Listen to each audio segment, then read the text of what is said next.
Sobat ASN, halo Sobat SAR yang ada di rumah. Selamat datang di podcast saya, podcast ASN Berakhlak.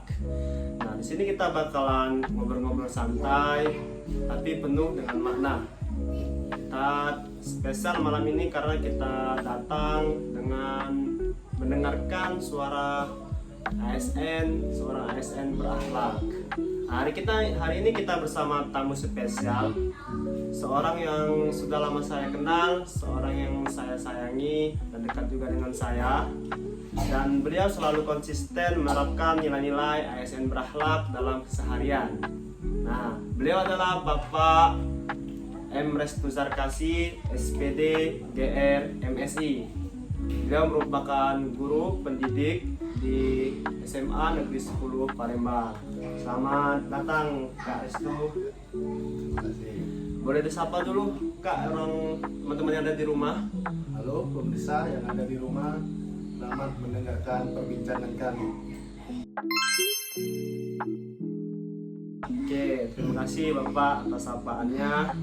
Nih Bapak, sebelum masuk ke pertanyaan mengenai yang namanya ASN berakhlak, mungkin teman-teman di rumah itu pengen tahu tentang biodata mendalam tentang Bapak. Kapan sih Bapak itu masuk atau berkarir sebagai ASN, dan sampai sekarang yang telah menerapkan yang namanya ASN berakhlak khususnya di SMA Negeri 10 Palembang. Silakan Bapak. Ya, baik, terima kasih di Akbar telah mengundang saya untuk ikut di dalam podcastnya.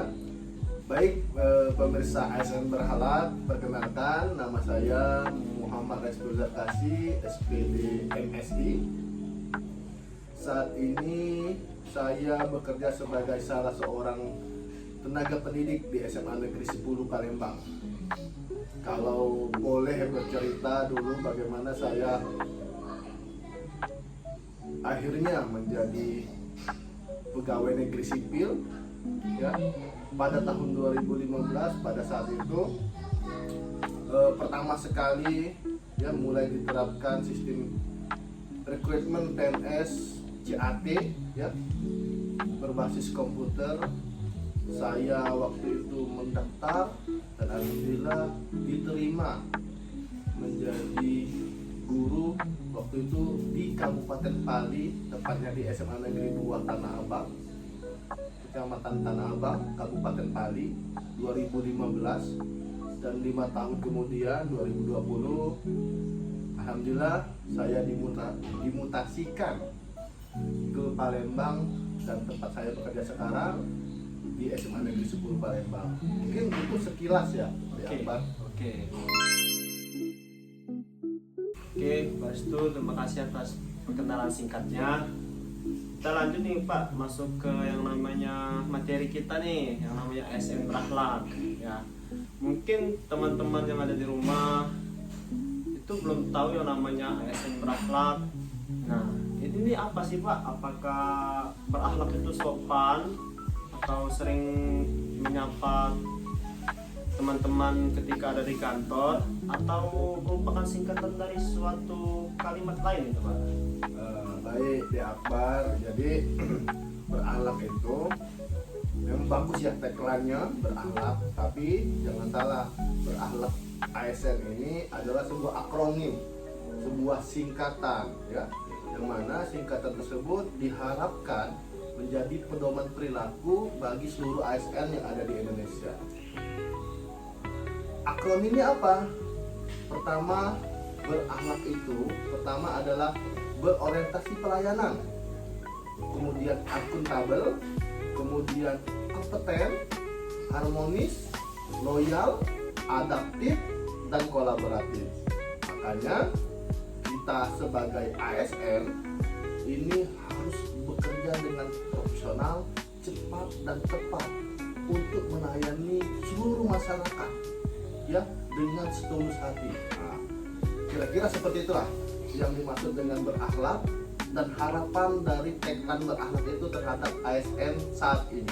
Oh, jadi gitu Pak Restu ya. Ternyata berakhlak itu merupakan singkatan dari kata-kata tadi ya. Terima kasih Pak Restu. Baik Pak Restu, ngomongin 7 singkatan tadi, 7 nilai dasar ASN tadi, mengapa sih ini sih menjadi landasan dasar untuk pegawai negeri sipil? Nah, Oke, bagus nih pertanyaannya.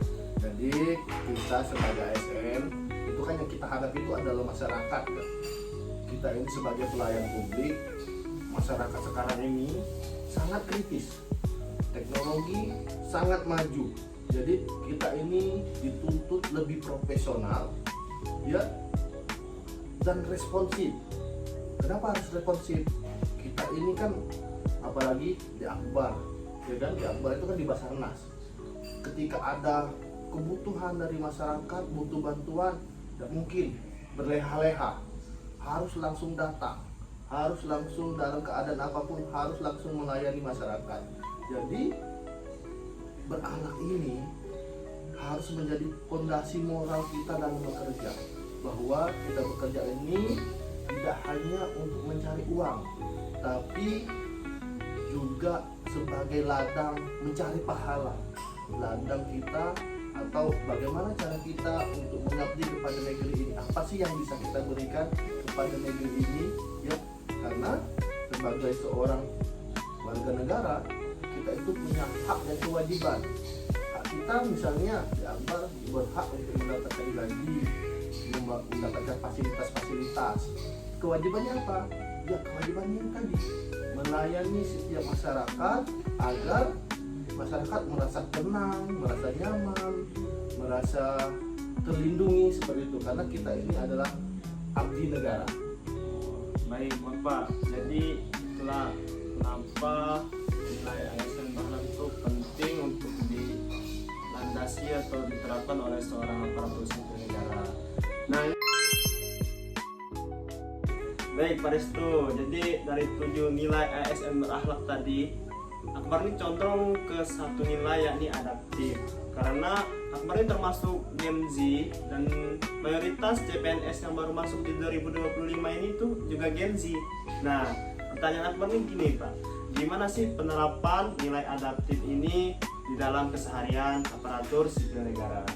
Bagus di Akbar pertanyaannya, bagaimana sih CPNS Gen Z untuk bisa menerapkan nilai adaptif ini. Jadi nilai adaptif di berakhlak ini artinya apa? Artinya kamu siap untuk belajar hal baru, kamu siap untuk ditempatkan di tempat yang baru, dan kamu siap untuk keluar dari zona nyaman kamu.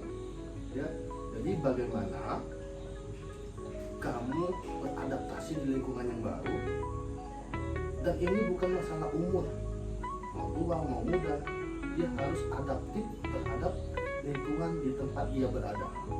Misalnya di Akbar tiba-tiba ditempatkan di tempat yang baru.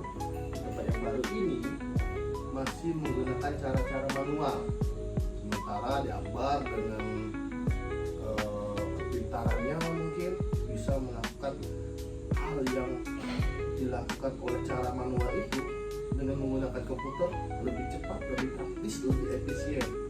Nah, Gen Z harusnya bisa menularkan teknologi itu kepada kami nih, kaum-kaum yang kalian anggap mungkin sudah tua, gagal teknologi, diajarkan, bukan malah merasa wah ini nggak benar, wah ini menghambat. Emang keadaannya itu seperti itu, tapi tugasmu nanti harus mampu memberikan perubahan terhadap lingkungan kerjamu itu. Kamu misalnya bisa menggunakan software apa untuk mempercepat pekerjaan, kamu ajarkan ke rekan-rekan kerja yang baru itu, oh ini loh softwarenya yang bisa digunakan, misalnya Google Form kah, atau misalnya menggunakan Canva kah untuk mendesain seperti itu kan. Nah, jadi Akbar harus menjadi pelopor ya, walaupun kamu lebih muda misalnya, ya kamu nggak apa-apa, tapi sampaikan dengan sopan, jangan seperti menggurui seperti itu ya. Karena intinya sih kamu harus mampu masuk ke dalam lingkungan dan membuat kamu dan teman-temanmu atau lingkungan kerjamu menjadi nyaman, seperti itu. Oke, terima kasih Pak Restu. Nah, ini Pak Restu untuk pertanyaan kami yang baru masuk nih. Apa sih tips dan trik untuk supaya bisa menjadi ASN yang berakhlak? Oke. Jadi mohon maaf ini Akbar, karena kakak ini kan lebih duluan menjadi ASN, mungkin kami sudah lebih banyak menerima asam garam dunia ber-ASN ini seperti apa. Jadi ini sudah saya rangkumkan beberapa tips ya untuk teman-teman Gen Z, ASN Gen Z, bagaimana menjadi ASN yang berakhlak. Semoga bisa diterima ya. Pertama, mulai hari itu dengan niat untuk melayani. Jadi datang ke tempat kerja itu bukan untuk sekedar menggugurkan kewajiban saja untuk bekerja, sore pulang, tapi kita niatkan di awal pagi hari sebelum berangkat lillahi ta'ala untuk mencari ridho Allah, agar apa yang kita kerjakan itu selain mendapatkan hasil uang misalnya gaji, juga mendapatkan nilai pahala. Terus yang kedua, biasakan evaluasi diri setiap akhir hari ketika mau pulang bekerja.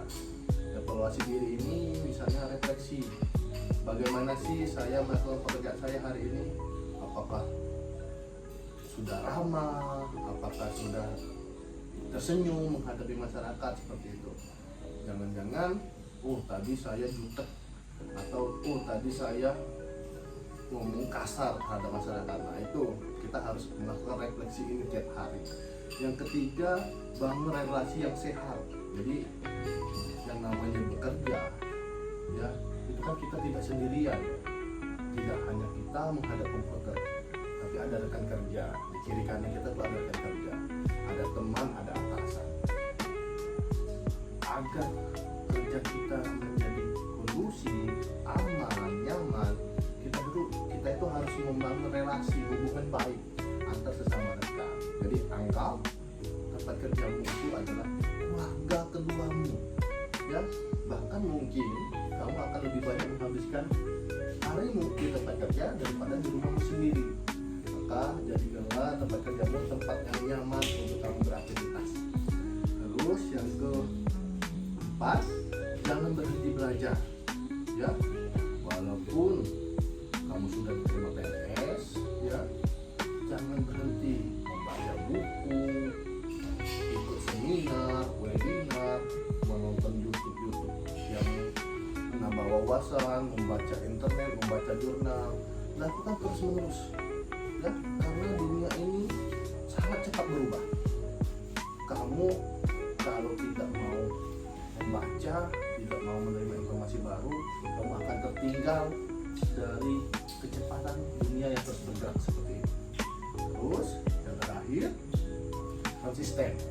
Nah, konsisten ini ya, walaupun kamu lakukan hal kecil sedikit demi sedikit, tapi kamu lakukan secara konsisten,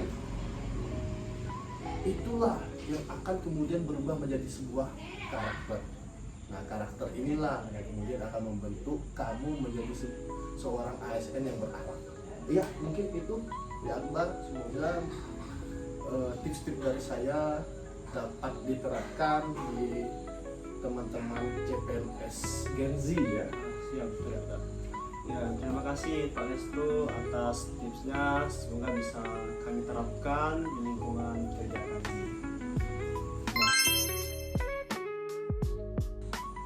Oke, baiklah pemirsa, mungkin sekian podcast dari kami. Saya ucapkan terima kasih ke Bapak Restu sebagai narasumber pada hari ini, dan terima kasih pada teman-teman yang sudah stay di podcast kami sampai selesai. Dan semoga teman-teman di rumah, Bapak Restu sehat selalu dan menjadi lebih sukses lagi untuk kedepannya. Ya, Sekian kami ucapkan. Assalamualaikum warahmatullahi wabarakatuh. Waalaikumsalam warahmatullahi wabarakatuh. Dadah.